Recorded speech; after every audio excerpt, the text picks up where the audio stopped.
A funny thing happened to me last Friday. I'd gone into New York to do some holiday shopping. I wanted to get some presents, and I wanted to see the city all decorated for the holidays. You know, the store windows and the big tree at Rockefeller Center. I had gotten into the city early, so by early afternoon I'd bought everything I wanted. Anyway, I was really tired. All that shopping in crowded stores. And I'd made plans for that night. I just wanted to get home so I could relax before I had to go out again. I went to the Long Island Railroad at Penn Station. It was well before rush hour. I had apparently just missed a train, and the next one wouldn't be leaving for 40 minutes. So I decided I had time for a cup of coffee. I bought a Times and went into a small donut shop and sat at the counter. I ordered a cup of coffee and a box of a half-dozen assorted mini donuts. I figured I would eat a couple and take the rest home for my family. Anyway, they were having a special on the mini donuts, and I can't resist a bargain. I started the crossword puzzle in the paper.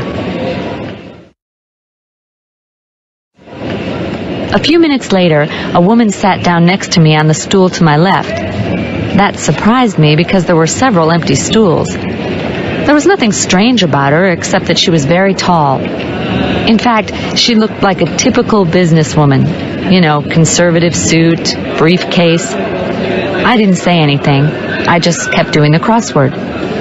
Suddenly, she reached out, opened the box of donuts, took one out, dunked it in her coffee, and began to eat it.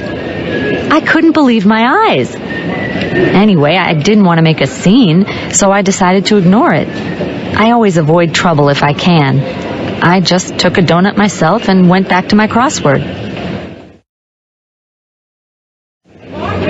When the woman took a second donut, I didn't say a word. After all, if I hadn't protested when she took the first one, how could I say anything when she took the second one? I pretended to be very interested in the puzzle. A few minutes later, I casually put out my hand, took another donut, and glanced at the woman. She seemed to be glaring at me.